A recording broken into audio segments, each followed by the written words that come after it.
Hello बच्चे, good morning. तो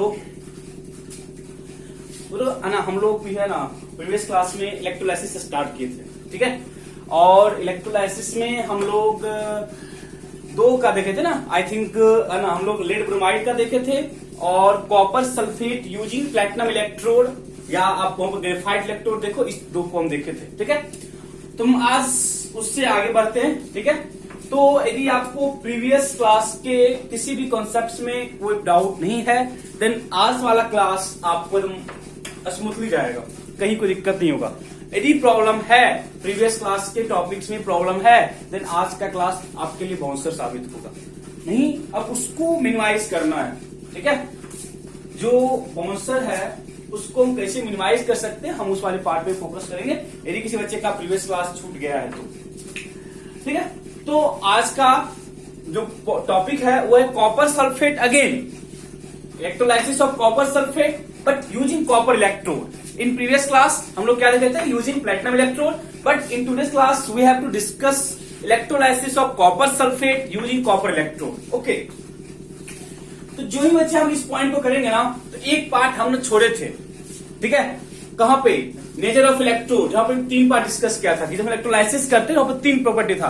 एक था कि आप क्या ना, कौन सा पार्ट कितना कंसंट्रेटेड है, मतलब concentration of electrolyte, first part. And second part था बच्चे मेरे पास कि जो उसका रिलेटिव पोजिशन है किसका, आयंस का in electrochemical series. And third one is nature of electrode. मैंने वहां बोला था कि नेचर ऑफ इलेक्ट्रोड को हम डिस्कस करेंगे after it's example. That is, देखोगे आपके बुक में ना, जहां पे नेचर ऑफ इलेक्ट्रोड है ना, वहीं पे इस चीज को लिखा हुआ है कि copper sulphate using platinum electrode, copper sulphate using copper electrode, product different different होता है। हम उस पॉइंट पे करते तो हम I think according to me आपको समझ नहीं आता, बट अब हम जब ये पार्ट करेंगे ना, क्योंकि हम copper sulphate using platinum electrode देख चुके हैं, तो वहां पे हमने देखे थे कि कॉपर डिपॉजिटेड एट कैथोड था ना, copper gets deposited at cathode and oxygen gas gets liberated at anode. आपको याद है ना कि जब कॉपर सल्फेट का किए थे यूजिंग यूजिंग प्लैटिनम इलेक्ट्रोड, मेरे पास जो प्रोडक्ट बना था, copper gets deposited at cathode and oxygen gas gets liberated at anode. हम ये चीज देख चुके थे, ठीक है। तो आज वाला टॉपिक है electrolysis of copper sulphate using copper electrode, using copper electrode, ठीक है। देखो हमारे सिलेबस में कॉपर इलेक्ट्रोड के साथ है, ठीक है, बट बच्चे ना आप इसको जनरलाइज कर सकते हो। देखो कॉपर इलेक्ट्रोड है और मेरे को पता है कॉपर एक रिएक्टिव इलेक्ट्रोड है, और क्या बोले, मेरे को पता है कॉपर क्या है, रिएक्टिव है, पता है ना। इलेक्ट्रोड दो टाइप का था, एक रिएक्टिव एक नॉन रिएक्टिव, ठीक है, या अटैकेबल या नॉन अटैकेबल, बात बराबर है। कॉपर एक अटैकेबल या रिएक्टिव इलेक्ट्रोड है। इट मीन्स यहां पे इस पॉइंट को माइंड रखना बस, ठीक है। तो again starting from first electrolyte, मेरे पास इलेक्ट्रोलाइट क्या है बच्चे, मेरे पास इलेक्ट्रोलाइट क्या है, copper sulphate aqueous, again copper sulphate aqueous, again मेरे पास क्या इलेक्ट्रोलाइट है, अगेन मेरे पास क्या है, कॉपर सल्फेट क्या मेरे पास इलेक्ट्रोलाइट, ठीक है। और सेकेंड इलेक्ट्रोड, अब इलेक्ट्रोड में कॉपर ही कैथोड की तरह एक्ट कर रहा है and copper itself act as anode. देखो पीछे वाले में क्या था बच्चे, कि जो मेरे पास प्लैटिनम या ग्रेफाइट एक्ट कर रहा था as electrode, but in this case मेरे पास copper itself act as electrode. Okay, second point. Third point होता है ना कि आयंस कौन कौन सा होगा, आयंस की बात करेंगे हम, तो क्या बोलेंगे, कॉपर सल्फेट है, ठीक है, एक्वस फॉर्म में है, कैसे ब्रेक करेगा बच्चे, copper 2 positive plus SO4 2 negative, copper positive plus SO4 2 negative. But मेरे को पता है एक्वस है तो वाटर का भी प्रेजेंस होगा, कैसे ब्रेक करेगा, H plus plus OH negative. That is water अपने आयंस के साथ क्या है, इक्विलिब्रियम मेंटेन किया, वाटर के अपने आयंस के साथ इक्विलिब्रियम मेंटेन किया। इट मींस मेरे पास आयंस कौन कौन सा हो गया, यदि हम आयंस की बात करें तो आयंस मेरे पास कौन कौन सा हो गया, कॉपर 2 प्लस है, SO4 2 नेगेटिव है, H पॉजिटिव है एंड OH नेगेटिव है। तो इट मींस मेरे पास जो इलेक्ट्रोलाइटिक सॉल्यूशन है, उस इलेक्ट्रोलाइटिक सॉल्यूशन में मेरे पास कॉपर आयन है, सल्फेट आयन है, H पॉजिटिव आयन है, OH नेगेटिव आयन। यदि आपको मॉलिक्यूल्स जब टोटल पार्टिकल्स की बात करेगा तो आप वहां पे एक वाटर ऐड कर लेना, बिकॉज वाटर एक वीक इलेक्ट्रोलाइट है और वाटर कंप्लीटली अपने आयंस में आयनाइज नहीं किया होगा। हम लोग प्रीवियस क्लास में डिस्कस किए थे इस पॉइंट को। ये आयंस है, water is a weak electrolyte.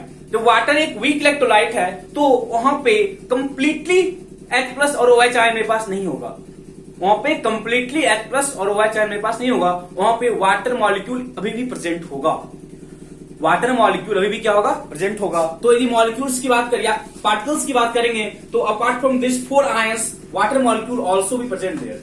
Okay, doubt है तो नहीं है? अब आते हैं डायग्राम हमारे पार्ट में। इलेक्ट्रोलाइटिक सेल, ठीक है, कैथोड कॉपर का, और जो एनोड है वो भी किसका बना होगा, कॉपर का। कैथोड एंड एनोड इट्स, ठीक है, नेगेटिव है पॉजिटिव है, दैट इज नेगेटिव है पॉजिटिव है, ठीक है। नेगेटिव क्या होता है, कैथोड नेगेटिव है चलते हैं, कैथोड पॉजिटिव क्या है, एनोड, ठीक है। और बच्चे मेरे पास यहाँ पे क्या है, यहाँ पे मेरे पास क्या है, कॉपर सल्फेट, सॉरी ये मेरे पास क्या है, कॉपर सल्फेट एक्वस, ये मेरे पास क्या है, copper sulphate aqueous. Diagram doubt, देखो डायग्राम में से इकट्ठा लगाना है। अब बताए कि कंटेनर बना लिए, कॉपर सल्फेट इलेक्ट्रोलाइट है एक्वस फॉर्म में, कैथोड और एनोड हम क्या किए, पुट किए, कॉपर का है, कॉपर हम इंटरवेंशन किए होते। डाउट आता नहीं है, डाउट आता नहीं है। चलो डायग्राम और यहां तक के पॉइंट आउट नहीं है ना, डायग्राम एंड यहां तक के पॉइंट है, किसी को डाउट तो नहीं है ना, गुड, डाउट नहीं है ना। चलो अब आते रिएक्शन, अब हम आते हैं रिएक्शन पे। देखो रिएक्शन क्या लिखेंगे, कैथोड पे बच्चे क्या होगा, पता है ना, कैथोड पे क्या होता है, रिडक्शन। कैथोड पे क्या होता है, रिडक्शन। अब देखो जो पॉइंट आपको समझना है, देखो कैथोड है नेगेटिवली चार्ज, कैथोड क्या है, नेगेटिवली चार्ज। जब बच्चे कैथोड नेगेटिवली चार्ज है, कैथोड क्या है, नेगेटिवली चार्ज है, तो वहां पे जो पॉजिटिव चार्ज है वो मूव करेगा, पता है ना। कैथोड क्या है, नेगेटिव चार्ज है। जब कैथोड नेगेटिवली चार्ज है तो जो मेरे पास सॉल्यूशन है, उस सॉल्यूशन में जो पॉजिटिव आयन है they migrate towards cathode. Positive ion मेरे पास क्या बच्चे, कॉपर 2 पॉजिटिव है, H पॉजिटिव है, ठीक है। क्या लिखो, ऐसे लिखोगे ना, जब हम लिखते हैं बस समझना, both copper 2 positive and H plus ion migrate towards cathode, but अब क्या बोलोगे, दोनों माइग्रेट कर रहा है, H प्लस भी कर रहा है और कॉपर 2 प्लस भी कर रहा है। तो अब मेरे माइंड में क्या आएगा, इसका रिलेटिव पोजीशन, मतलब सिलेक्टिव माइग्रेशन, या सिलेक्टिव बोल सकते हो ना, मतलब इन दोनों से कौन सा मेरे पास एप्रोप्रिएट है, जिसको हम क्या कर सकते, डिपॉजिट करा सकते हैं, ठीक है, जिसको क्या हम डिपॉजिट करा सकते हैं। तो माइंड में क्या दिया जाएगा, अब हम क्या देखेंगे, इसका position in electrochemical series. Hydrogen और कॉपर, देखो हाइड्रोजन के जस्ट नीचे कॉपर आता है, हाइड्रोजन के जस्ट नीचे कॉपर आता है। इट मीन्स मैंने बोला था कि इलेक्ट्रोकेमिकल सीरीज में जो है ना नीचे होता है, उसका डिस्चार्ज होना थोड़ा सा इजी होता है। It means out of copper and hydrogen, copper having more discharge tendency as compare to hydrogen because of its lower position in electrochemical series, because of its lower position in electrochemical series. तो हम क्या बोलेंगे, but copper ion gets discharge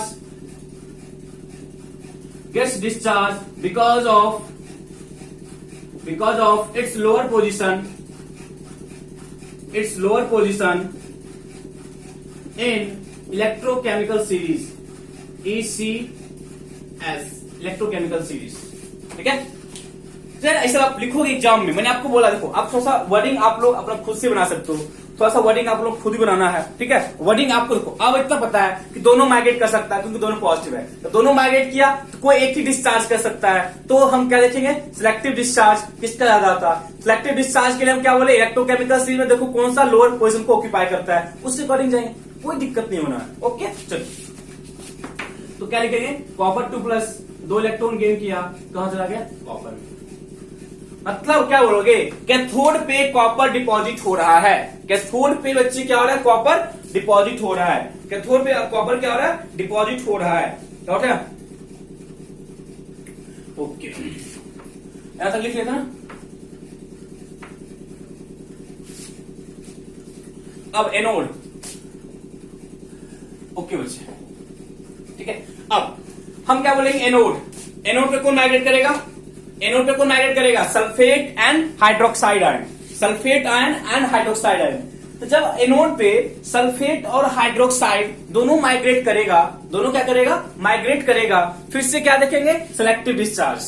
When both sulfate and hydroxide migrate towards anode, then for discharge tendency, we have to follow electrochemical series. And according to electrochemical series, the ions which lies below, ठीक है, which lies lower electrochemical series get discharged easily as compared to those which lie above in the electrochemical series. It means according to electrochemical series data,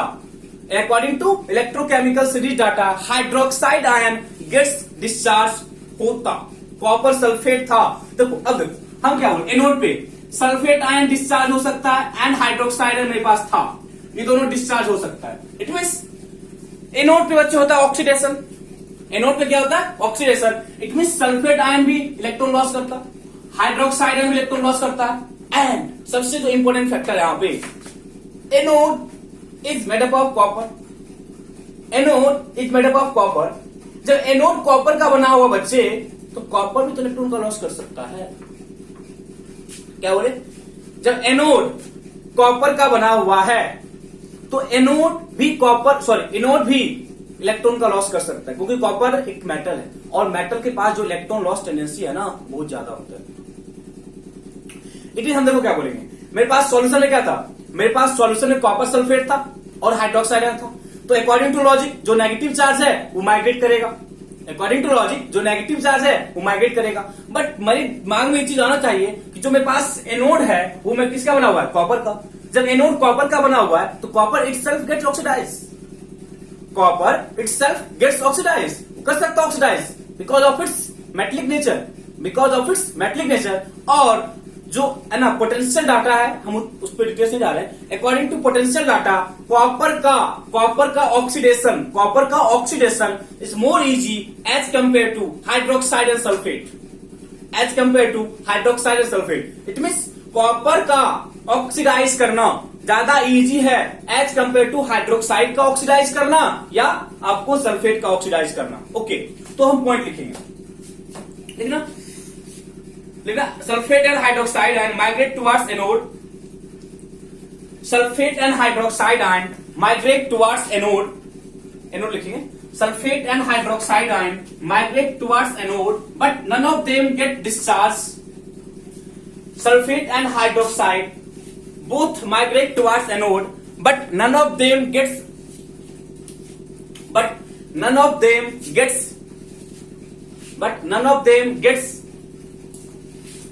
discharged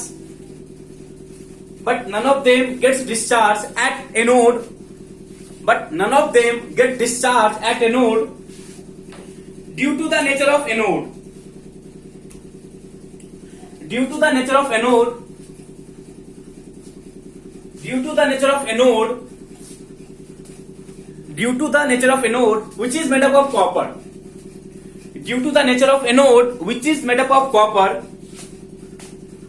which is made up of copper,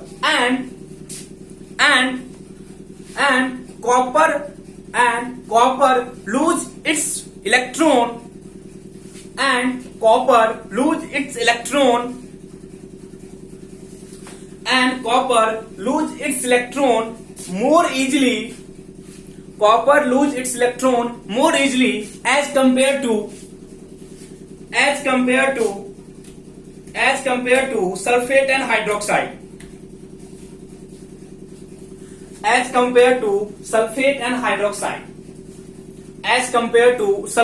hydroxide, it means इन दोनों का discharge होना possible नहीं है। तो किसका होगा पता है बच्चे? कॉपर है, कॉपर कहां चला जाएगा? कॉपर 2 प्लस में by the loss of 2 electron,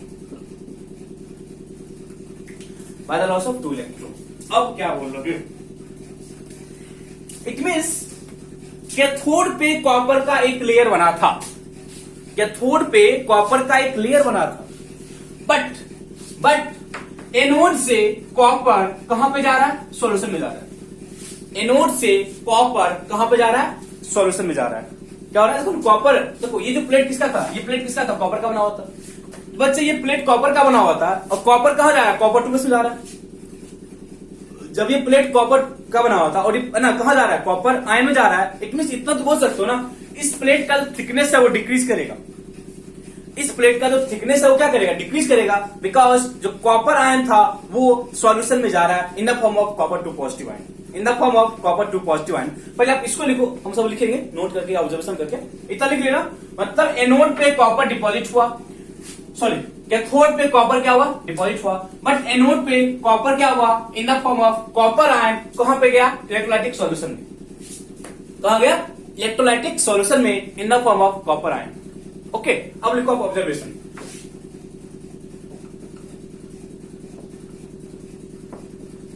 लिखो लिखो ऑब्जर्वेशन, लिखो ऑब्जर्वेशन। पिंक और रेडिश ब्राउन कॉपर, लिखना ऑब्जर्वेशन का फर्स्ट पॉइंट, ऑब्जर्वेशन का फर्स्ट पॉइंट, पिंक और रेडिश ब्राउन, पिंक और reddish brown copper,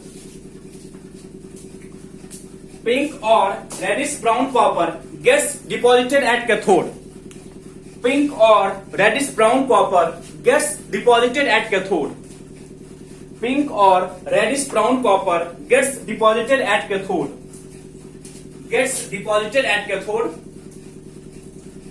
gets deposited at cathode. Okay, second ये तो गया कैथोड का, एनोड का, एनोड का। जो एनोड पे बच्चों है ना, प्रोडक्ट उसमें बनेगा, क्योंकि एनोड पे, एनोड से बाहर जा रहा है, एनोड पे कुछ आयन एनोड से बाहर जा रहा है। कैथोड पे कॉपर आयन आया था इन the form of copper, but anode से कॉपर जा रहा है, इट मींस वहां तो कुछ बनेगा नहीं, प्रोडक्ट क्या होगा, नील। देख लो, there is no product formed at anode, there is no product, there is no product formed at anode, there is no product formed at anode,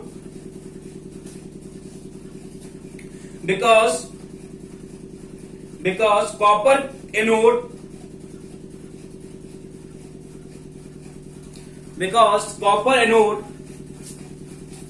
because copper anode keep dissolving, copper anode keep dissolving during the reaction, during the reaction as copper ion,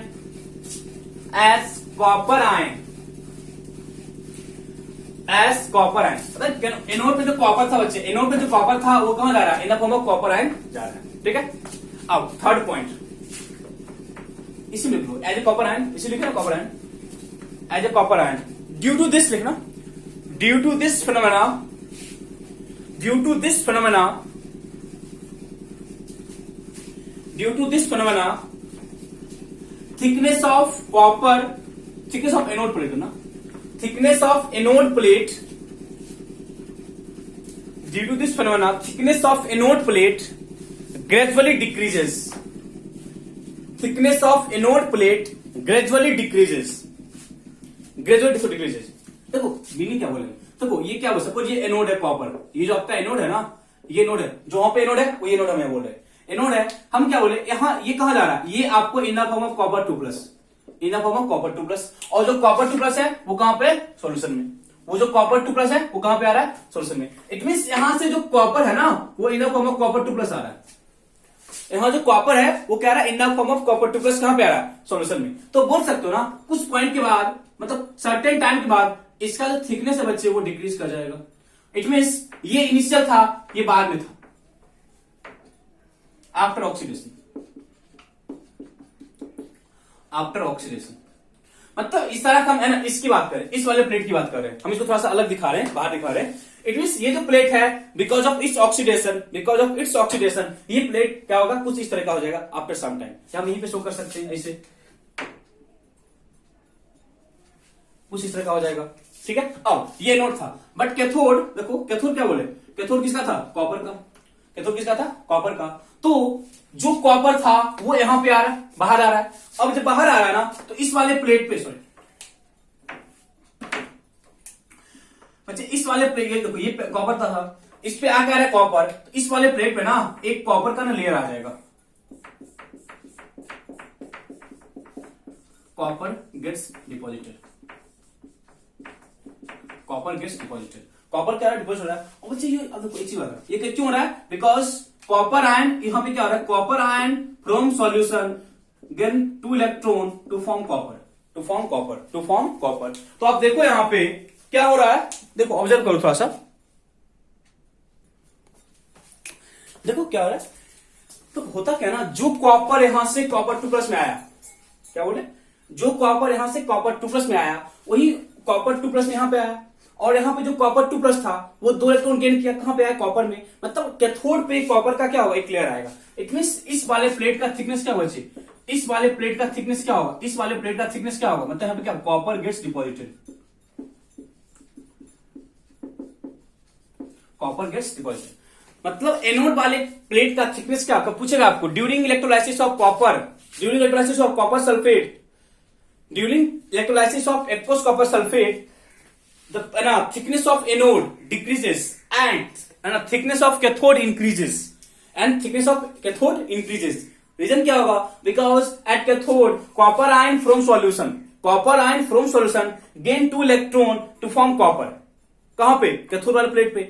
but anode पे क्या हो रहा है, copper gets oxidise into copper ion in solution, copper कहां पे आया, solution में, इस करके इस वाले प्लेट का थिकनेस क्या होगा, डिक्रीज करेगा, क्या होगा, डिक्रीज करेगा। ये भी ऑब्जर्वेशन में ही है कि कैथोड वाले प्लेट पे कॉपर का क्या हुआ, डिपोजिशन हुआ, बिकॉज ऑफ दैट डिपोजिशन उस वाले प्लेट का जो थिकनेस है वो इंक्रीज करेगा। बट एनोड पे जो कॉपर था वो ऑक्सीडाइज कर गया in the form of copper 2+ ion, as a result उसका थिकनेस है वो डिक्रीज करेगा। इट मीन्स कोई एक ऐसा पॉइंट आएगा तो प्लेट क्या हो जाएगा, खत्म हो जाएगा। इसलिए क्या बोलता है ना कि जब ऐसा प्रोसेस करते ना तो हम एनोड को ग्रेजुअली या एक रेगुलर इंटरवल पर क्या करते हैं, रिपीट करते रहते हैं, ताकि मेरा जो प्रोसेस है, ताकि मेरा जो सर्किट है वो कभी डिस्टर्ब ना हो, डिस्ट्रॉय ना हो जाए। ओके, ये पूछ सकता है, due to electrolysis of copper sulphate using copper electrode, why anode is है ना, why anode is changes at regular interval, because क्या लिखोगे, why anode is changes at a regular interval, because anode get oxidized, as a result its thickness decreases and after some time it get completely क्या हो जाएगा, completely क्या हो जाएगा, destroy हो जाएगा। ओके, तो ये सब क्वेश्चन यहां से बनते हैं, ठीक है, वो सब मैं ना आप असाइनमेंट या क्लास में देखेंगे, ठीक। ओके, ऐसा ऑब्जर्वेशन, ऐसा मेरे पास ऑब्जर्वेशन, ठीक है। अब लिखो नोट, आफ्टर ऑब्जर्वेशन लिखेंगे note.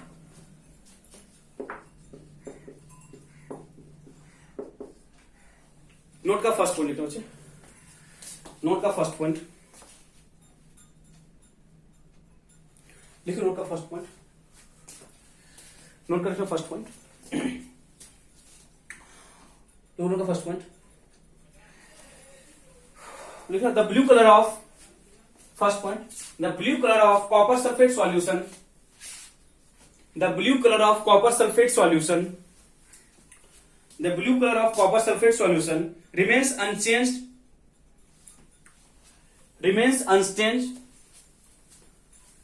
the blue color of copper sulfate solution, the blue color of copper sulfate solution remains unchanged because of, remains unchanged during electrolysis, remains unchanged during electrolysis because of copper electrode, because of copper electrode at anode, because of copper electrode at anode, because of copper electrode at anode। देखो concept क्या समझना, हम ये बोले ना, देखो हम क्या बोले, यहां पे कॉपर सल्फेट था, मतलब मेरे पास यहां पे क्या था, कॉपर 2+ था, और मेरे पास यहां पे क्या था, SO4 2 नेगेटिव था, ठीक है। अब देखो हम क्या बोले, यहां पे सपोज एनोड था, यही था ना, यहां पे एनोड था, यहां क्या था, कैथोड था, यहां था एनोड, यहां पे क्या था, cathode.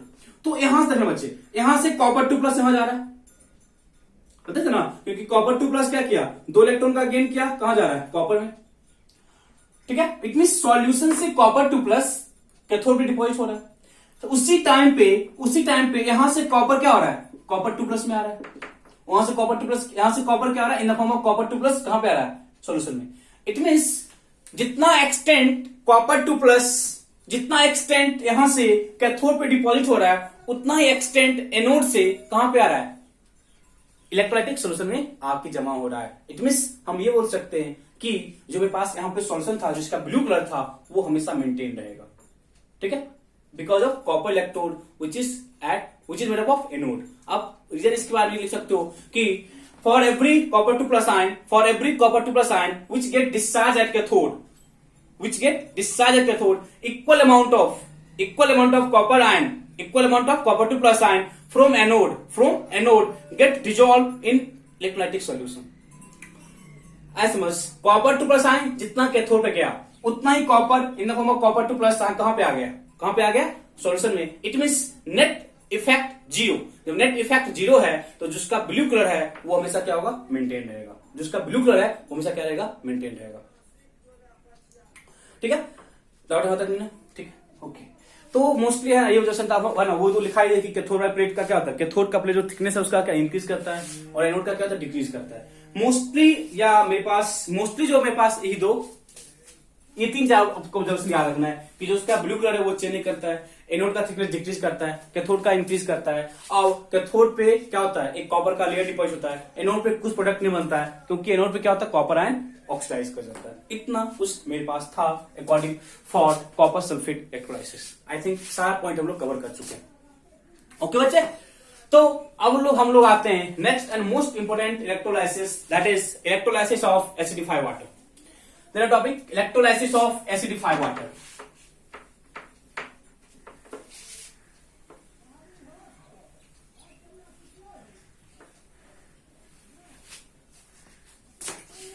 Electrolysis of acidified water.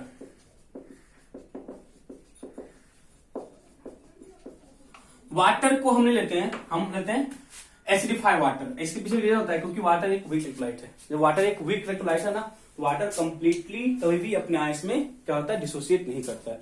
जब वाटर कंप्लीटली कभी अपने आयंस को डिसोसिएट नहीं करता है, इस करके हम वहां पे क्या लेते हैं, इसलिए हम जो है कॉन्सेप्ट वहां पे क्या लेते हैं, एसिडिफाइड वाटर, ठीक है, क्या लेते हैं, एसिडिफाइड वाटर।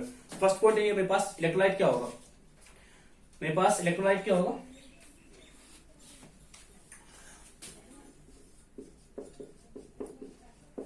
मेरे पास क्या इलेक्ट्रोलाइट बच्चे, एसिडिफाइड वाटर। एसिडिफाइड वाटर कहने का क्या मतलब, वाटर के साथ हम मोस्टली प्रेफरेंस देते हैं कंसंट्रेटेड सल्फ्यूरिक एसिड। किसको प्रेफरेंस मिलता है, concentrated sulphuric acid, because of its non volatile nature. अब यहाँ पे क्वेश्चन ये बनता है कि in the place of sulphuric acid why we do not use concern nitric acid और हाइड्रोक्लोरिक एसिड। पहला क्वेश्चन फ्रेम होगा यहाँ पे, पहले आप इसको लिखोगे, नीचे क्वेश्चन लिख लेना, why we do not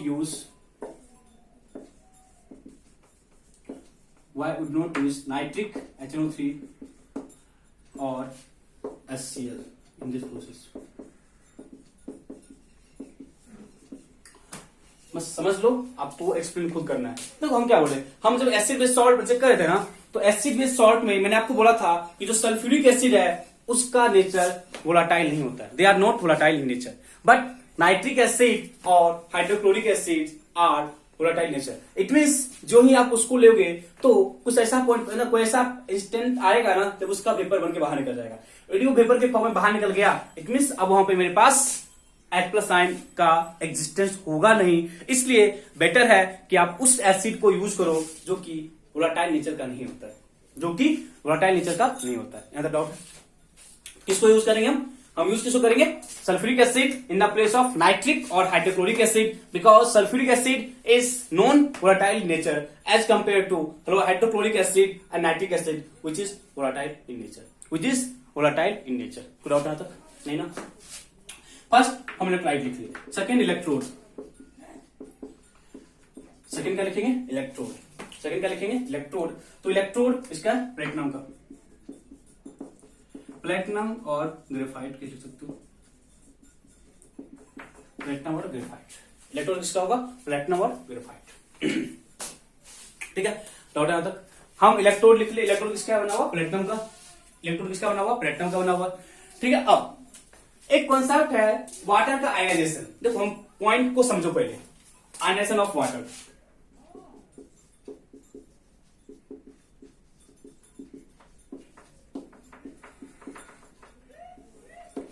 देखो देखो हम बोलते बच्चे ना कि देखो वाटर एक वीक इलेक्ट्रोलाइट है। जब हम लोग है ना इलेक्ट्रोलाइट को एक्सप्लेन कर रहे थे ना, तो मैंने आपको बोला था कि कोवलेंट कंपाउंड में जो पोलर नेचर का होता है वो एक्वस में जाने पे अपने आयंस में डिसोसिएट कर जाता है, पता है ना।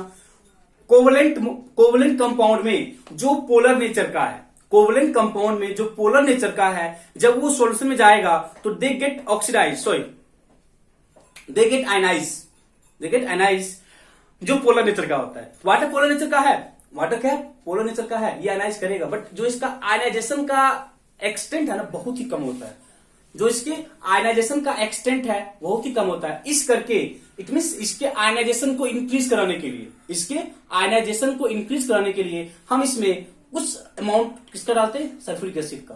तो सल्फ्यूरिक एसिड क्या करता है, इसके आयनाइजेशन के है ना एक्सटेंट को इंक्रीज करता है। जो सल्फ्यूरिक एसिड यहां पे आता है वो क्या करता है, इसके आयनाइजेशन के एक्सटेंट को इंक्रीज करता है। जब वो इसके आयनाइजेशन के एक्सटेंट को इंक्रीज करेगा तो हम ये बोल सकते हैं कि जो सल्फ्यूरिक एसिड है वो वहां पे एक्ट कर रहा होगा एज ए कैटलिस्ट। वो क्या कर रहा होगा, एक्ट एज ए कैटलिस्ट। लिखना ionisation of water is a very slow process. Ionisation of water is very less. Ionisation of water is very less. Ionization of water is very less. Therefore, we have to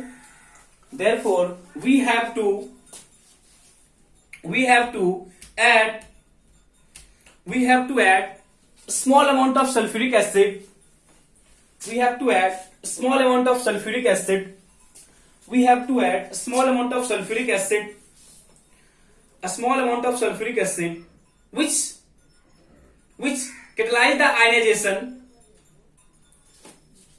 which catalyzed मतलब as a catalyst, which catalyze the ionization of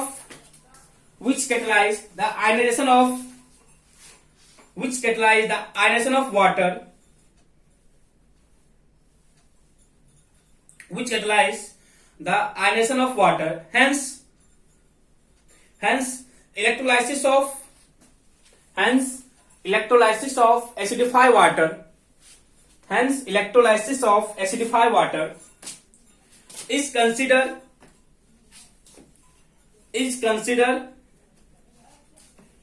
Hence electrolysis of acidified water is considered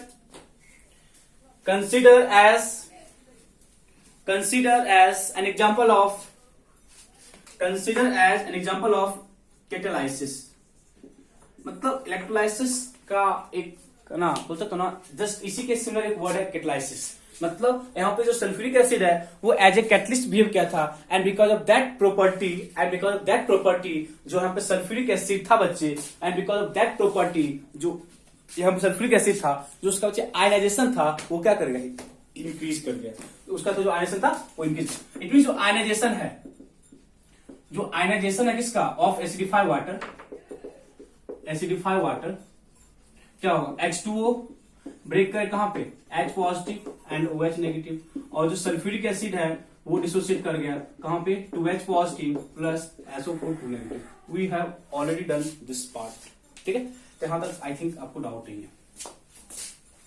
मतलब वहां पे जो ionization था वो इस तरीके से होगा, यहाँ पे जो आयनाइजेशन था वो इस तरीके से होगा।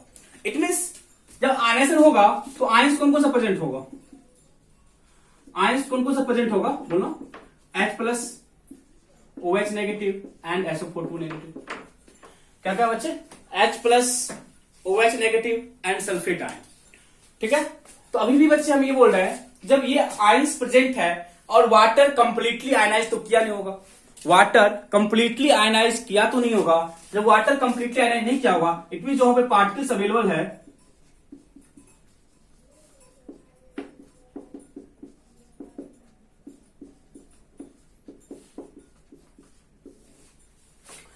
H plus OH minus sulphate and water, OH minus, ठीक है, OH माइनस है, H प्लस है, सल्फेट है and water, because water completely ionise नहीं किया होगा, वाटर क्या होगा, कंप्लीटली आयनाइज नहीं किया होगा,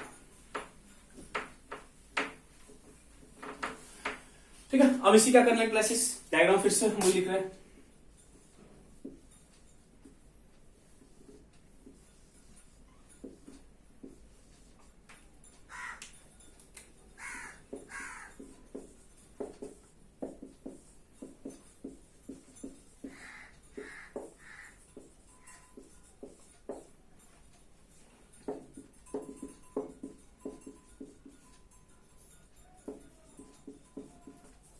तो डायग्राम करो, डायग्राम क्लियर है ना बच्चे? डायग्राम क्लियर है? डायग्राम में क्या बोले? सल्फ्यूरिक एसिड भी है डायग्राम में। क्या है,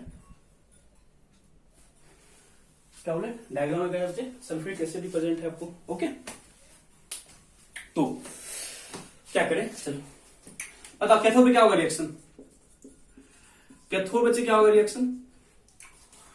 कैथोड पे कौन आएगा? पॉजिटिव। बच्चे पॉजिटिव कौन कौन मेरे पास? पॉजिटिव मेरे पास क्या है? एक ही है। पॉजिटिव में क्या बच्चे? पॉजिटिव मेरे पास एक ही है ना। इट मीन कैथोड पे क्या होगा? H प्लस, एक इलेक्ट्रॉन गेन किया, कहां जाएगा? H, और H कंबाइन क्या मिलेगा? H2। इट मीन कैथोड पे H2 गैस लिबरेट होगा। क्या बोले? कैथोड पे बच्चे क्या होगा? H2 gas. इट मीन जो मेरे पास नेगेटिव प्लेट है, नेगेटिव प्लेट पे यदि हम एक कंटेनर लगा देंगे तो हमारे पास जो गैस कलेक्ट होगा that gas is hydrogen gas, that gas is hydrogen gas. Okay, अब आ जाओ एनोड वाले प्लेट पे।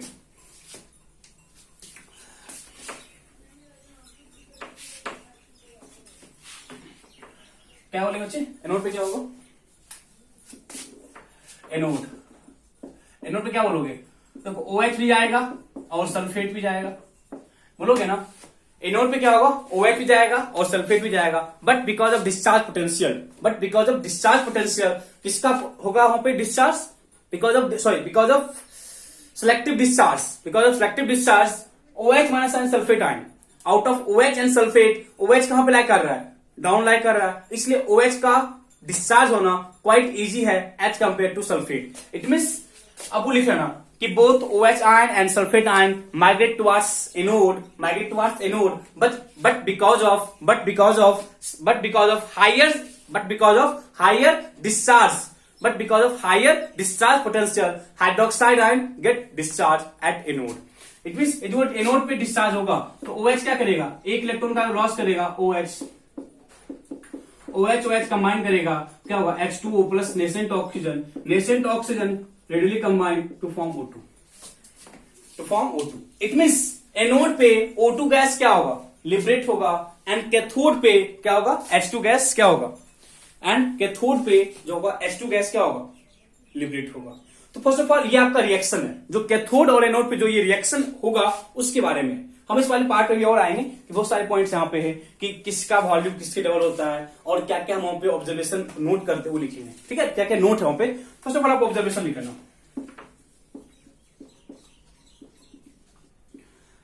ऑब्जर्वेशन देखो। फर्स्ट पॉइंट ऑब्जर्वेशन का, hydrogen gas gets liberated at anode, hydrogen gas gets liberated eight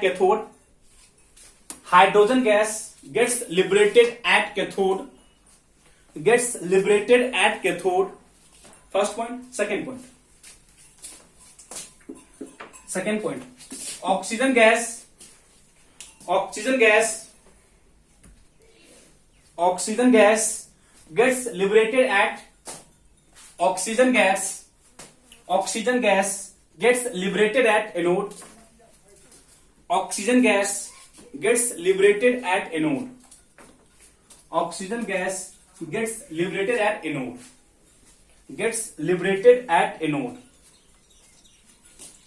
gets liberated at anode, and next point, third point का expansion भी है, use करेंगे।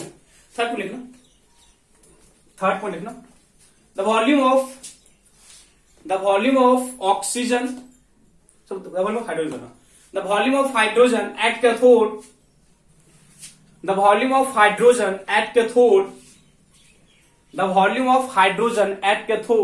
is double the volume of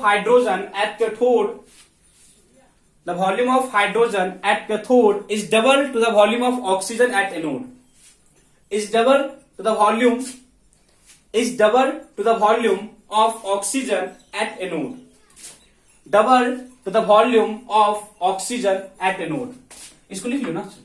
देखो क्या बोला ना कि जो वॉल्यूम का रेशियो है, वॉल्यूम रेशियो H2:O2 कितना है? 2:1 है। मतलब हाइड्रोजन जो कलेक्ट होगा वो ऑक्सीजन का डबल होगा। वो क्या होगा? ऑक्सीजन का डबल होगा। इस चीज का हम देखते हैं एक्सप्लेनेशन कैसे करते हैं। हम अकॉर्डिंग टू बुक जा रहे हैं। एक्सप्लेनेशन हम अभी अकॉर्डिंग टू आपके बुक के अकॉर्डिंग जा रहे हैं, ठीक है। पहले उसको समझो, देन हम बताएंगे इसका एक्चुअल लॉजिक किस तरह से होता है रिएक्शन, वो आपको समझ आ जाएगा। हम पिछले क्लास में था तो आपको आइडिया दिए थे। देखो फॉर एग्जाम्पल ऑक्सीजन और हाइड्रोजन समझो। हम देखो ऑक्सीजन नीचे कहां से आया था, OH के साथ। ऑक्सीजन कहां से आया था, बिकॉज ऑफ OH आयन।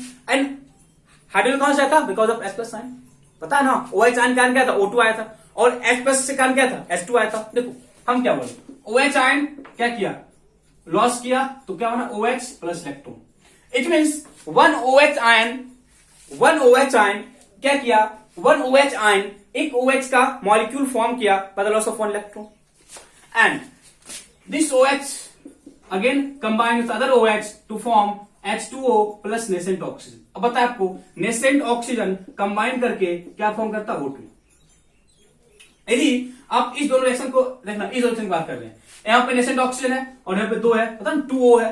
देखो यहाँ पे क्या है, यहाँ पे 1O है और यहाँ पे क्या है, 2O है। यदि आप इसको 2 से मल्टीप्लाई करते हो तो मल्टीप्लाई करके ऐड करो तो ये जो पार्ट है ये पार्ट कट हो जाएगा, कट होगा ना, तो क्या बचेगा, 2OH plus 2OH gives us 2H2O plus O2। देखो तो ये बात है समझ में, ये पार्ट है समझ में। समझो हम क्या बोले, पहले OH H2O nascent oxygen, nascent oxygen readily combine किया, OH और OH क्या फॉर्म किया, O2। हम क्या बोले, यहाँ पे O और O है तो 2O है, यहाँ पे एक O था, इसको हम 2 से मल्टीप्लाई करके कट किए, मेरे पास ये रिजल्ट आ गया। इट मीन्स अब समझना कि total 4OH combined to form one molecule of oxygen। जब टोटल क्या बोले, टोटल 4 OH का मॉलिक्यूल, ये 4 OH का पार्टिकल्स कंबाइन किया तब जाके मेरे पास एक मॉलिक्यूल ऑफ O2 फॉर्म हुआ। 4 पार्टिकल्स किसका है, 4 OH क्या किया, कंबाइन किया तो जाके मेरे पास एक O2 फॉर्म हुआ। मेरे पास क्या हो, एक O2 फॉर्म हुआ। अब समझना इट मींस 4 OH का न्यूट्रल था ना, 4 OH neutral, when 4 OH neutral particle combine, ऐसे कर लो, व्हेन 4 OH, तो हम इसे मॉडिफाई करते हैं, neutral particle, when 4 OH neutral particle combine to form one molecule of O2, ये लिखा।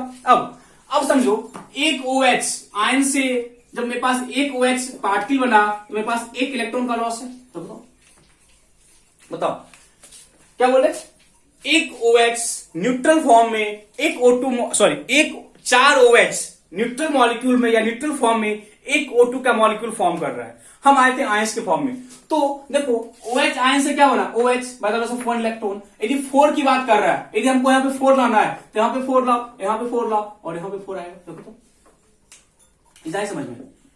इट मींस जब 4 OH न्यूट्रल फॉर्म में एक O2 का फॉर्म कर रहा है, एक O2 मॉलिक्यूल फॉर्म कर न्यूट्रल फॉर्म में, तो न्यूट्रल फॉर्म आएगा कहां से, यहां से।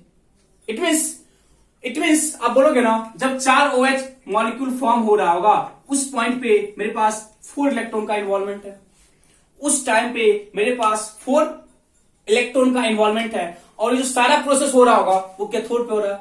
इट मींस ये सारा प्रोसेस कहां हो रहा है, कैथोड पे, एनोड पे नहीं यार, ये कहां हो रहा होगा, एनोड पे, बिकॉज यहां पे क्या ऑक्सीजन हो रहा है। ये सारा प्रोसेस कहां हो रहा होगा, एनोड पे। इट मींस एनोड पे टोटल 4 इलेक्ट्रॉन का इन्वॉल्वमेंट है, एनोड पे टोटल 4 इलेक्ट्रॉन का इन्वॉल्वमेंट है। यहां तक लिख लेना। अब इस पर लिखो, इस पर लिखना, therefore the formation of one molecule of oxygen, इस पर लिखना, therefore for the formation of one molecule of oxygen at anode, therefore for the formation of one molecule of oxygen at anode, therefore for the formation of one molecule of oxygen at anode,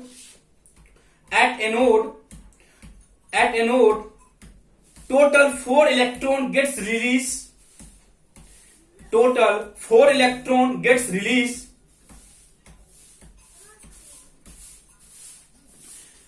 total 4 electron gets released। अब देखो जब हम total 4 electron release हो रहा है, total 4 electron release हो रहा है और बाहर से कभी यहाँ पे इलेक्ट्रॉन आने रहा है, इट मींस जो 4 इलेक्ट्रॉन रिलीज हुआ कहां पे, एनोड पे, वही 4 इलेक्ट्रॉन कहां पे जाएगा, कैथोड पे। कहां जाएगा, कैथोड पे। अब देखो कैथोड पे आ जाओ बच्चे, एकदम कैथोड वाले रिएक्शन पे आएंगे। कैथोड पे क्या होता है, H+ कहां गया था, H2 में।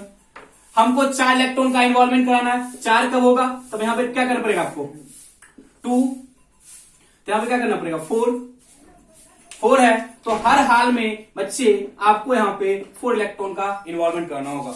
जब आप 4 इलेक्ट्रॉन का इन्वॉल्वमेंट कराते हो तो मेरे पास जो ऑक्सीजन है उसका 2 मॉलिक्यूल क्या फॉर्म हो रहा है। ऑक्सीजन का 1 मॉलिक्यूल फॉर्म हुआ था जब एनोड पे 4 इलेक्ट्रॉन का रिलीज था। एट द सेम पॉइंट हम ये बोलेंगे वही 4 इलेक्ट्रॉन जब कैथोड पे आएगा तो मेरे पास 2 मॉलिक्यूल ऑफ ऑक्सीजन फॉर्म होगा, sorry 2 molecule of hydrogen form होगा। इस रिएक्शन को आप लिखो कैथोड पे, इसको लिखना, इसको लिखना। इट मींस जो नेट हम बोलेंगे ना, नेट मेरे पास जो इक्वेशन आएगा बच्चे, नेट इक्वेशन जो आपके पास आएगा तो ही बोलोगे ना कि जो वाटर का जब इलेक्ट्रोलाइसिस किए, जब हम वाटर का इलेक्ट्रोलाइसिस किए तो मेरे पास 2 पार्ट किसका बना था, हाइड्रोजन का, और मेरे पास 1 पार्ट किसका बना था, ऑक्सीजन का। 2 पार्ट किसका है, हाइड्रोजन का, और 1 पार्ट किसका है, ऑक्सीजन का।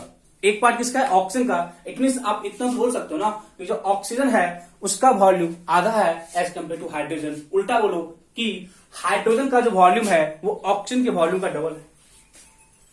वो क्या है, ऑक्सीजन के वॉल्यूम का क्या डबल है। इट मींस आप ऐसे भी कर सकते हो बच्चे कि इलेक्ट्रोलाइसिस इसका वाटर का जब होता है, ठीक है, तो H2 और O2 फॉर्म करता है नेट इक्वेशन फॉर्म में। यहाँ पे 2 लगा लो और यहाँ पे 2 लगा लो, देखो बैलेंस है। तो आप ऐसे सकते हो अकॉर्डिंग टू पढ़े ना, अकॉर्डिंग टू अवेगेड्रो लॉ पढ़े ना, अकॉर्डिंग टू अवेगेड्रो लॉ, ठीक है, क्या हो रहा है, 2 पार्ट किसका है, हाइड्रोजन का, और 1 पार्ट किसका है, ऑक्सीजन का। ठीक है, या आप ऐसे लिखो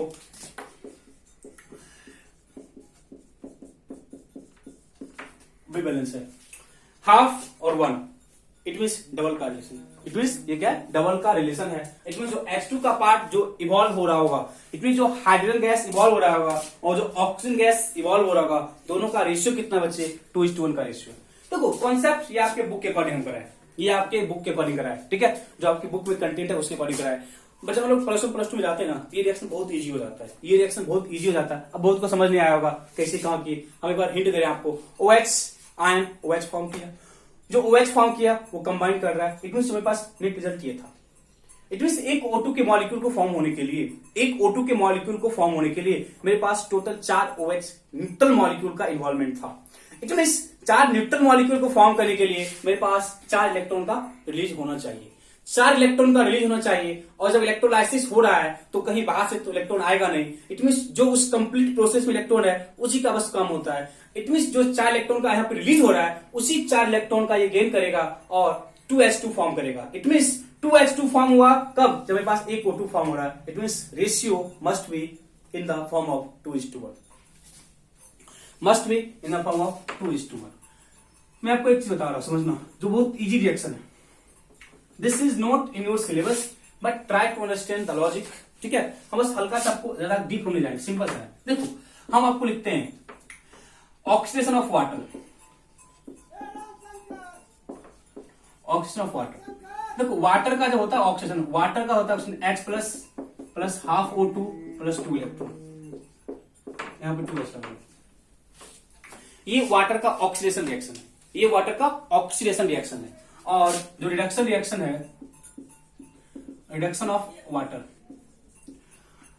H2O प्लस 2 इलेक्ट्रॉन फॉर्म करता है H2 plus 2OH minus, 2OH minus. जब बैलेंस करोगे ना, बैलेंस करोगे तो यहाँ पे 2 आएगा, ठीक है।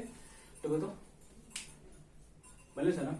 इट मींस देखो कि यहाँ पे जो H2 कितना है, 1 पार्ट, O2 कितना है, हाफ, इलेक्ट्रॉन कितना है, 2 इलेक्ट्रॉन का यहाँ इन्वॉल्वमेंट है, 2 का यहाँ इन्वॉल्वमेंट है। इट मींस टोटल 4 का इन्वॉल्वमेंट है, टोटल 4 का इन्वॉल्वमेंट है। सॉरी 2 यहाँ पे, 2 यहाँ पे, कोई मित्र तो करो या यहाँ से आप 2 से मल्टीप्लाई करो, बात यहाँ भी 4 और यहाँ भी 4 आ जाएगा, डजंट मैटर, ठीक है। आप इसको 2 से मल्टीप्लाई करो, आप इसको 2 से मल्टीप्लाई करो, तो यहाँ पे 1 बन जाएगा और यहाँ पे 2 बन जाएगा, डजंट मैटर। इससे मेरे दिमाग में लगाना, बस मेरे को देखो, मेरे को बस क्या देखना है कि जो इलेक्ट्रॉन यहाँ पे है वो इलेक्ट्रॉन यहाँ पे है, क्योंकि इलेक्ट्रोलाइसिस एक रेडॉक्स रिएक्शन, रेडॉक्स है, लॉस और गेन क्या चाहिए बराबर, रेडॉक्स है तो लॉस और गेन क्या चाहिए बराबर। यहाँ पे 2 का लॉस है, 2 का गेन है, प्रोसेस बैलेंस है, हर एक आइटम आपका बैलेंस है, तो हर एक बैलेंस है, तो हाफ O2 और H2 रेशियो 2:1 का। ये नेट रिएक्शन हम लोग प्लस में यूज करते हैं और यही चीज आपका वैलिड है, तो कि बच्चे हम क्या बोले, हम हमेशा बोल रहे हैं वाटर एक वीक इलेक्ट्रोलाइट है। जब वाटर एक है ना वीक इलेक्ट्रोलाइट है तो इसका डिसोसिएशन बहुत कम होता है। इट मींस जो सॉल्यूशन है उसमें जो H+ आयन है और जो OH- आयन है बहुत ही कम होता है। तो आपके बुक में अकॉर्डिंग हम उसको लेके चलते हैं, बट एक्चुअल हम वाटर के पार्ट को भी लेके हम आगे प्रोसीड कर सकते हैं, डजंट मैटर। ठीक है, तुम्हारे पास क्या क्या क्वेश्चन बन सकता है कि एसिडिफाइड वाटर में प्रोडक्ट क्या क्या H2 और O2 है, रेशियो क्या होता है 2:1 का होता है, क्यों होता है आप उस चीज को इसके अकॉर्डिंग आप एक्सप्लेन करोगे, लॉजिक समझ आ गया, एक बार अपने बुक से गो थ्रू हो जाना, सारा कुछ पता चल जाएगा। ठीक है, तो ये मेरे पास ऑब्जर्वेशन था, अब नोट लिखेंगे। ये मेरे पास क्या था ऑब्जर्वेशन, अब कहां पे आएगा नोट पे, हम कहां पे आएंगे नोट पे,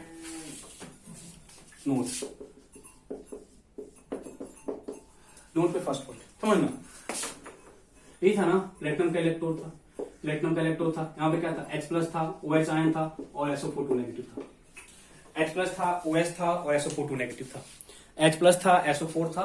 समझो हम क्या बोले, ये क्या है नेगेटिव प्लेट है, ये क्या है पॉजिटिव प्लेट है, H+ यहाँ पे आया था और OH यहाँ पे गया था, OH यहाँ पे गया, समझना। अब क्या बोलता है, जब H+ सॉल्यूशन से कहां पे आ रहा है कैथोड पे, कहां पे कैथोड पे, और जो सल्फेट आयन, देखो ये सल्फेट आयन भले यहां पे डिस्चार्ज नहीं हो रहा है बट ये इधर तो माइग्रेट तो कर रहा है, सल्फेट आयन भले माइग्रेट, सॉरी सल्फेट आयन भले डिस्चार्ज नहीं हो रहा है कहां पे एनोड पे, but they migrate towards anode. जब वो माइग्रेट टुवर्ड्स एनोड कर रहा है इट मींस आप बोल सकते हो ना कैथोड पे जो H+ आयन था वो H2 के फॉर्म में बाहर निकल गया, कैथोड पे जो हाइड्रोजन आयन था वो H2 के फॉर्म में बाहर निकल गया, और सल्फेट आयन माइग्रेट टुवर्ड्स किधर anode, therefore the concentration of sulfuric acid decreases at cathode, the concentration of sulfuric acid decreases at cathode। बोल सकते हो ना, क्वेश्चन पूछता है कि सल्फ्यूरिक एसिड का कंसंट्रेशन कैथोड या एनोड कहां पे डिक्रीज करता है, लिखो नोट का फर्स्ट पॉइंट लिखना, since SO2 minus migrate, since sulfate ion migrate towards anode, since sulfate ion migrate towards anode and since sulfate ion migrate towards anode and hydrogen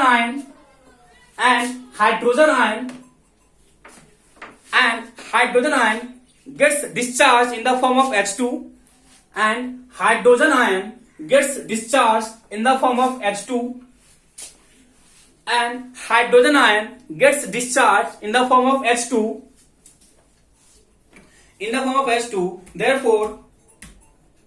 therefore the concentration of sulfuric acid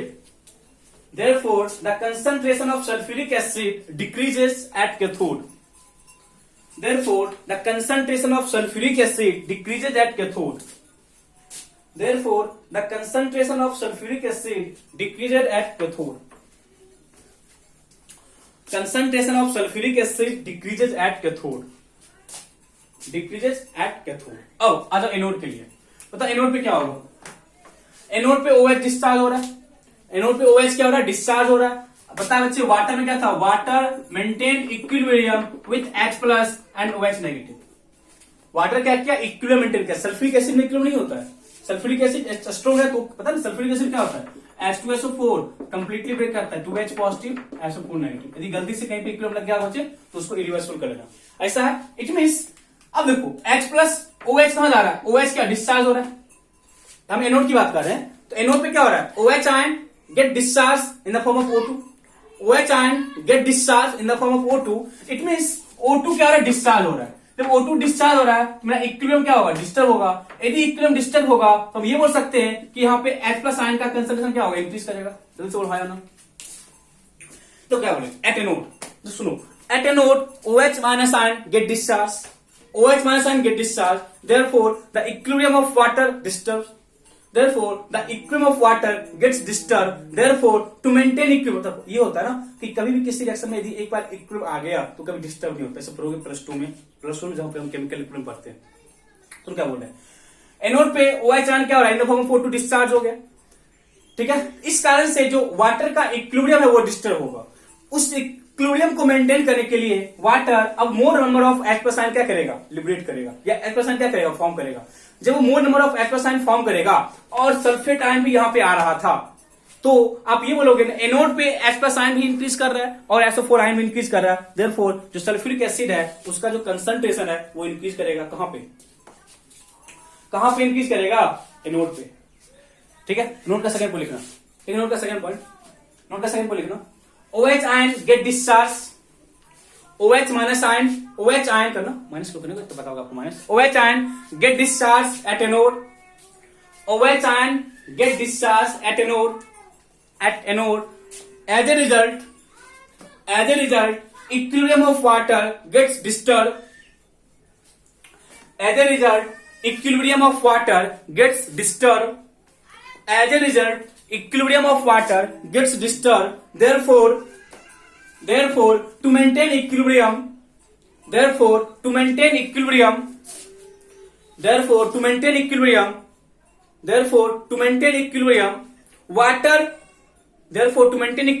water form more number of H plus ion. Water form more number of H plus ion.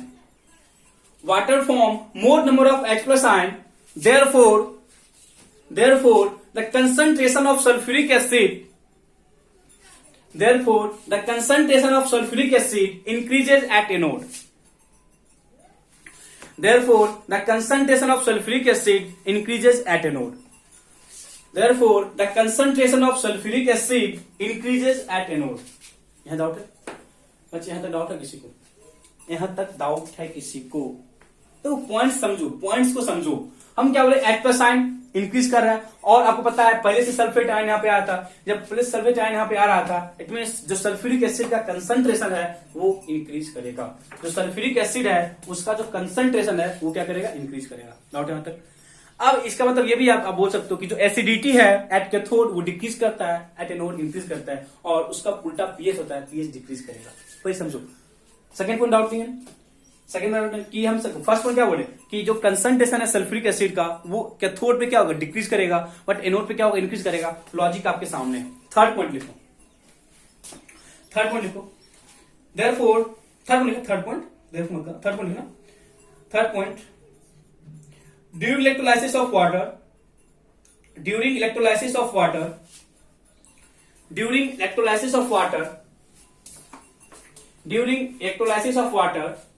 acidity at cathode decreases.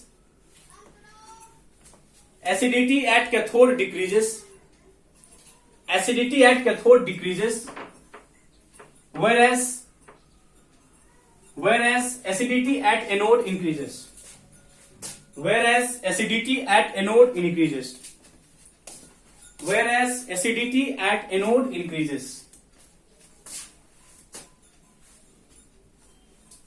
Acidity at anode increases. अब pH value के लिए बात कर सकते हैं ना। Fourth point हम pH, पता है pH इक्वल टू क्या होता है?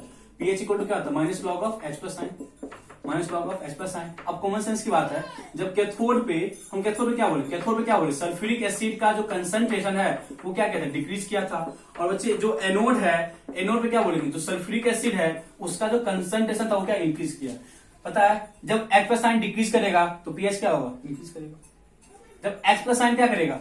डिक्रीज करेगा तो pH क्या होगा? इंक्रीज करेगा। इट मीन्स यहाँ पे जो pH है वो इंक्रीज करेगा और यहाँ जो pH है वो डिक्रीज करेगा। कॉमन सेंस की बात है, आप याद रखना। फोर्थ पॉइंट में आप इस चीज को लिख लो डायरेक्टली। फोर्थ पॉइंट में आप इस चीज लिख लो कि कैथोड पे pH क्या होता है? कैथोड पे जो pH है वो इंक्रीज करता है, और जो बच्चे एनोड है वहां pH क्या होता है? डिक्रीज करता है। कैथोड पे pH क्या होता है? इंक्रीज करता है, और जो एनोड है वहां pH क्या होता है? डिक्रीज करता है। लॉजिक आपके सामने क्लियर है। क्योंकि हम पहले डिस्कस कर चुके कि जो कैथोड पे है वहां पे सल्फ्यूरिक एसिड डिक्रीज करता है। जब H प्लस आयन डिक्रीज करेगा तो जो pH है वो इंक्रीज करेगा, क्योंकि pH इक्वल टू क्या होता है? Minus log of H plus ion. इस चीज को नोट करो, ठीक है बच्चे। यहाँ पे हम लोग इलेक्ट्रोलाइसिस वाले पार्ट को खत्म कर लिए, ठीक है। नेक्स्ट पार्ट में हम लोग आएंगे अब applications of electrolysis, that is electroplating, electro refining and electrometallurgy. 3 important part है। अब 3 इंपोर्टेंट पार्ट कुछ नहीं है, यदि आपको ये सारा पार्ट क्लियर है तो वहां पे आपको कुछ भी प्रॉब्लम, बस इसी का एप्लीकेशन है, मतलब कैथोड पे क्या जा रहा है, एनोड पे क्या जा रहा है, ठीक है। बस एक वहां पे स्पेशल फिनोमेना आ जाएगा कि हम जब इलेक्ट्रोप्लेटिंग करते हैं तो हमको ये चीज माइंड रखना है, जब हम इलेक्ट्रो रिफाइनिंग कर रहे हैं मेरे को ये चीज माइंड दिमाग रखना है, जब इलेक्ट्रोमेट्रोलॉजी कर रहे हैं मेरे को ये चीज माइंड रखना है, क्योंकि वो एक एप्लीकेशन, जब एप्लीकेशन है तो वहां पे कुछ कंडीशन आएंगे। इलेक्ट्रोलाइसिस में कोई कंडीशन नहीं था, आप किसी भी चीज को लेकर इलेक्ट्रोलाइसिस करा सकते थे, बट वहां पे आपको एप्लीकेशन, वहां पे जो एप्लीकेशंस है वहां पे आपके पास कुछ ना कुछ क्या होंगे, है ना, मतलब कुछ ना कुछ आपको एक चीज माइंड रखना पड़ेगा, ठीक है। अब इतने चीज करने के बाद हम एक चीज भाई आप भूल गए थे कराना, आपको पता चला होगा कि जब कॉपर सल्फेट था, जब मैंने उसका इलेक्ट्रोलाइसिस कराया था, जब मैंने कॉपर का इलेक्ट्रोड लिया था और जब मैंने प्लेटिनम का इलेक्ट्रोड लिया था, देखना उन दोनों प्रोसेस में जो आपके पास प्रोडक्ट है वो डिफरेंट होगा। जो आपके पास प्रोडक्ट है वो डेफिनेटली डिफरेंट होगा। आप एक बार जरूर चेक करना, चेक करके मेरे को बताना, नेक्स्ट क्लास में मेरे को बताना कि प्रोडक्ट सेम था या कुछ वहां पे डिफरेंस, ठीक है। तो यहां तक करने के बाद आई थिंक इलेक्ट्रोलाइसिस का मोस्ट ऑफ द कॉन्सेप्ट हम लोग कर लिए। सिंपल सा बेसिक पार्ट है, उसको अब एप्लीकेशंस है, जिसको ये चीज पता होगा। हम इलेक्ट्रोलाइसिस को बच्चे 2 पार्ट में कवर किए। मेरा मेन मोटो ये था कि आपको हर चीज पॉइंट टू पॉइंट समझ आए, हर चीज को मैं एक्सप्लेन कर पाऊं, ठीक है। अदरवाइज मैं एक क्लास में आपको उड़ा सकता था, but try to understand the logics, and जब ये लॉजिक्स आपको पता चल गया तो जब इसका एप्लीकेशंस करेंगे तो आपको वहां पे इस लॉजिक को इंप्लीमेंट करने के लिए आना चाहिए। Okay, thank you, bye bye.